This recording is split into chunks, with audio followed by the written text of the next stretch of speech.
Assalamualaikum warahmatullahi wabarakatuh.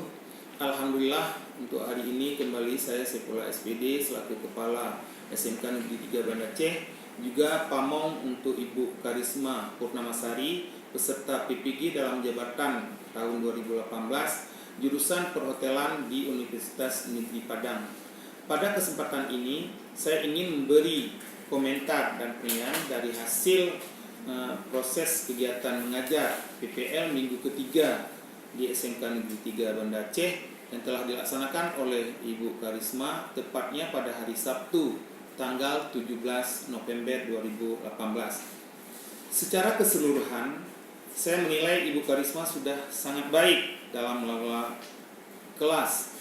Terlihat dari kegiatan awal pembelajaran di mana Ibu Karisma sudah mengkondisikan kelas dalam keadaan bersih, teratur, dan siswa hadir semuanya. Alhamdulillah. Ibu Karisma juga telah melakukan persepsi dengan baik dan memberi motivasi yang sangat baik kepada peserta didik dalam proses pembelajaran materi pelajaran yang akan disajikan.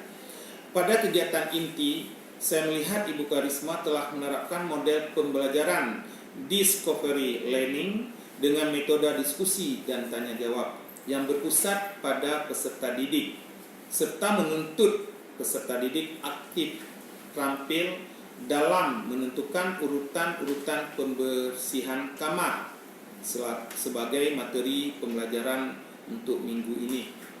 Dalam kegiatan penutup, saya melihat dan menilai kemampuan Ibu Karisma dalam menyimpulkan materi pembelajaran bersama peserta didik juga sudah sangat baik dan menginformasikan kepada peserta didik semua materi pelajaran selanjutnya yang dapat dipelajari terlebih dahulu. Secara keseluruhan, saya menilai Ibu Karisma sudah sangat baik dalam melakukan proses pembelajaran dan pengelolaan kelas. Demikian komentar saya terhadap Ibu Karisma selaku peserta PPG dalam jabatan yang sudah melaksanakan PPL pada minggu ketiga di SMK Negeri 3 Banda Aceh yang kita cintai ini. Semoga Ibu Karisma sukses selalu, berhasil. Amin ya rabbal alamin. SMK bisa. Hadanallah wa iyyakum ajmain. Wassalamualaikum warahmatullahi wabarakatuh.